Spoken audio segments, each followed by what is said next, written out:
नमस्कार दोस्तों, ये जो आप लोग इस पेशेंट का स्क्रीनशॉट देख रहे हैं, इस पेशेंट को बेसिकली सिर्फ और सिर्फ शीघ्र पतन की प्रॉब्लम है, यानी टाइमिंग की प्रॉब्लम है।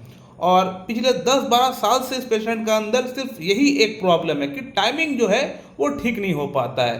वो कई बार इंटरकोर्स से पहले ही डिस्चार्ज हो जाता है या फिर कई बार तो फोर प्ले में ही गिर जाता है। इस पेशेंट ने मुझे क्लियरली लिखा हुआ है, जब केस टेकिंग में किया था तब पेशेंट ने मुझे क्लियरली बताया था, डॉक्टर साहब मेरा अंदर इरेक्शन में कोई प्रॉब्लम नहीं है, मेरा अंदर लिबिडो में कोई प्रॉब्लम नहीं है, सिर्फ और सिर्फ प्रॉब्लम है एक, वो है शीघ्र पतन की प्रॉब्लम, टाइमिंग की प्रॉब्लम। और वो टाइमिंग की प्रॉब्लम जो है इतना सीवियर प्रॉब्लम है कि कई बार वो इंटरकोर्स तो कर ही नहीं पाता है, और संभव अगर वो इंटरकोर्स करने का प्रयास करता भी है तो विद इन 5 to 6 सेकेंड वो डिस्चार्ज हो जाता है। और कई बार तो ऐसा भी हुआ कि फोर प्ले में ही वो डिस्चार्ज हो गए। और इस पेशेंट का ट्रीटमेंट मेरे पास से चल रहा है पिछले 4 मंथ से, और अभी इस पेशेंट का अंदर इतना अच्छा इम्प्रूवमेंट हो गया है कि आप लोग अगर इनका कमेंट को पढ़ेंगे तो आपको समझ में आ जाएगा कि पेशेंट का अंदर कितना अच्छा इम्प्रूवमेंट हो चुका है। जो पेशेंट अपने आप को 5 सेकंड तक रोक नहीं पाता था, उस पेशेंट का अंदर एटलीस्ट अब इतना हो चुका है कि वो 3 से 4 मिनट तक रुक पा रहा है, अपने आप को कंट्रोल कर पा रहा है। तो इतना अच्छा इस पेशेंट का अंदर इम्प्रूवमेंट हो चुका है। कैसे हुआ है? प्रोसेस वही एक है, कॉन्स्टिट्यूशनल ट्रीटमेंट, यानी सिंगल मेडिसिन का सिलेक्शन। एक समय में एक पेशेंट को एक दवा का सिलेक्शन, जो हैनमन का दिखा हुआ रास्ता है, जो केंट का दिखा हुआ रास्ता है, उसी रास्ते को अपना के हमने पेशेंट का थॉरोली केस टेकिंग करके सिंगल मेडिसिन प्रिस्क्रिप्शन किए, और एक ही मेडिसिन से पेशेंट का अंदर पूरी तरह इम्प्रूवमेंट हो चुका है। और ये पेशेंट मेरे पास आने से पहले कई जगहों से इनका ट्रीटमेंट भी चला हुआ है।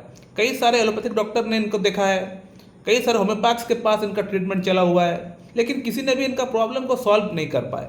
होम्योपैथिक जो फिजिशियंस है वो तो इनका प्रॉब्लम को समझ ही नहीं पाए।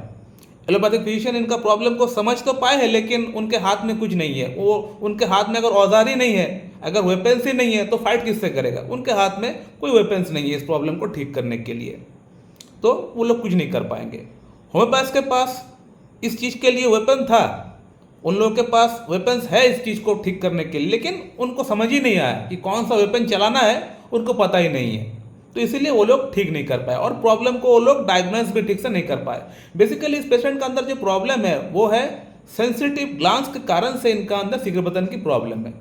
यानी इनका जो शीघ्र पतन है वो नेचुरल कॉज नहीं है, वो सेंसिटिव जो ग्लांस है उसके कारण से इनका अंदर ये प्रॉब्लम हुआ है। यानी hyper sensitivity of the glands के कारण से इनका अंदर शीघ्र पतन की प्रॉब्लम होता है। ये पेशेंट मेरा वीडियो ही देख के फर्स्ट टाइम वो समझे कि हाँ, मेरा अंदर ये जो प्रॉब्लम है, कि कहीं ना कहीं ये पर्टिकुलर जो प्रॉब्लम डॉक्टर साहब जो बोल रहे हैं यही मेरा अंदर प्रॉब्लम है। इन्होंने मेरा वीडियो देख के ये प्रॉब्लम को समझे, और तभी जाके मेरे पास वो कंसल्ट किए। और आज देखिए कि पेशेंट का अंदर कितना अच्छा इंप्रूवमेंट हो चुका है।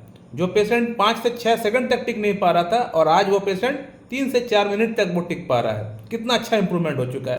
दोस्तों, इस पेशेंट को मैं नाट्रियम म्यूरेटिकम प्रिस्क्रिप्शन किया था। क्यों प्रिस्क्रिप्शन किया था नाट्रियम म्यूरेटिकम? क्योंकि पेशेंट का अंदर सॉल्ट खाने की क्रेविंग बहुत ज़्यादा है। पेशाब में कहीं ना कहीं जलन भी होता है। जब वो पेशाब करते हैं, जब यूरिन पास आउट करते हैं, उससे पहले भी जलन होता है, और यूरिन करने के बाद भी जलन होता है, और यूरिन करने का टाइम भी जलन होता है। तो बिफोर, ड्यूरिंग, आफ्टर अगर आप देखेंगे बर्निंग रेपर्टरी में, तो वहाँ पे नाट्रियम मूर आपको दिख जाएगा। तो ये सेकंड जो सिम्टम था ये था नाट्रियम मूर के लिए। थर्ड सिम्टम की अगर बात करें तो पेशेंट का अंदर सन हीट इंटॉलरेंस था। यानी जब वो 10 बजे 11 बजे जब धूप में बाहर निकलते हैं तो कहीं ना कहीं इनको प्रॉब्लम होता है। तो ये और एक सिम्टम है नाट्रियम म्यूरेटिकम के लिए। फोर्थ सिम्टम था कि अगल बगल अगर कोई मौजूद रहता है तो वो पेशाब नहीं कर पाते, यानी इतना उनको शर्म आता है, या फिर उनका अंदर इतना एक सेंसिटिवनेस है कि वो अगर आसपास कोई मौजूद भी होता है तो वो पेशाब नहीं कर पाते। और पेशेंट का अगर टेम्परामेंट की अगर बात करें तो पेशेंट को हर बात पे गुस्सा आता है, बहुत जल्दी गुस्सा आता है। हालांकि अभी वो एक अच्छे रैंक पे है तो अपने आप को वो कंट्रोल किए है, लेकिन पहले इनको गुस्सा बहुत ज़्यादा आया करता था, छोटी छोटी बात पे गुस्सा आया करता था, और अगर कोई समझाता था उस वक्त तो और वो गुस्सा उनका बढ़ जाता था। तो ये नाट्रियम मूर का और एक सिम्टम है, कंसोलेशन एग्रावेट्स। और नाट्रियम म्यूरेटिकम का और एक पिकुलर सिम्टम ये है कि मेरे घर में चोरी हो रहा है, मेरे घर में रॉबरी हो रहा है, चोर घुस गए मेरे घर में, मेरा कार चोरी हो गया, मेरा पैसा चोरी हो गया, इस तरह का सपना पेशेंट को अक्सर आया करता है। तो ये नेक्टर मूर का सिम्टम है। इसके अलावा पुरुषों की जो ग्लांस होती है वहाँ पर भी नेक्टर मूर का स्पेयर ऑफ एक्शन है। ये जो मेडिसिन है ये स्पेयर ऑफ एक्शन भी कवर कर रहा है, यानी जो पर्टिकुलर ऑर्गन जहाँ पे दिक्कत परेशानी है वहाँ उस ऑर्गन के अंदर भी नेक्टर मूर काम करता है। सो माय डियर फ्रेंड, आप लोगों ने फिर से देख लिया है कि होम्योपैथी में कॉन्स्टिट्यूशनल ट्रीटमेंट का पावर क्या होता है। ये पेशेंट मेरे पास आने से जहाँ पे गए थे, बेसिकली इनको थुजा दिया गया था, सिनाबेरिस दिया गया था, एसिड नाइट्रिक दिया गया था, यानी वही थेरेपेटिक मेडिसिन वहाँ पे देख लिए कि रेपर्टरी में दिया गया है ये मेडिसिन काम करता है, मतलब ये मेडिसिन दे के देख लो, काम शायद हो जाए। लेकिन थुजा का सिम्टम नहीं है पेशेंट का अंदर, एसिड नाइट्रिक का सिम्टम नहीं है पेशेंट का अंदर, सिनाबेरिस का सिम्टम नहीं है पेशेंट का अंदर। दवा का सिम्टम्स तो पेशेंट का अंदर मिलना जरूरी है ना। बिना दवा का सिम्टम्स मैच किए आप उस मेडिसिन को कैसे पेशेंट को प्रिस्क्रिप्शन कर सकते हैं?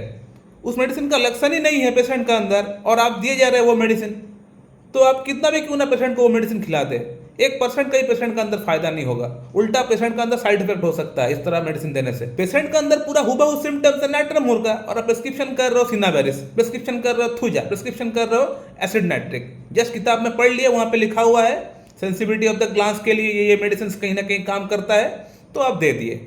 सिम्टम्स मैच करने का कोई दरकार नहीं है, दवा काम नहीं किया पेशेंट का अंदर। So my dear friend, patient का अंदर अब काफ़ी अच्छा इंप्रूवमेंट हो चुका है नेक्टर मूर से। अब आगे मैं नेक्टर मूर पेशेंट का अंदर 10 ml में दिया हूँ, 10 ml और 50 ml में दिया हूँ। इस बार पेशेंट का अंदर और अच्छा इंप्रूवमेंट हो जाएगा। जो 3-4 मिनट टाइमिंग हुआ है वो टाइमिंग कहीं ना कहीं और 1-2 मिनट बढ़ जाएगा, और 1-2 मिनट अगर और बढ़ जाएगा तो पेशेंट का अंदर टाइमिंग पूरी तरह नॉर्मल हो जाएगा। सो माय डियर फ्रेंड, मैं इस वीडियो को यहीं पे एंड करता हूँ। अगर आप लोग के मन में कोई प्रश्न है तो आप लोग कर सकते हैं। So thank you very much and have a good day.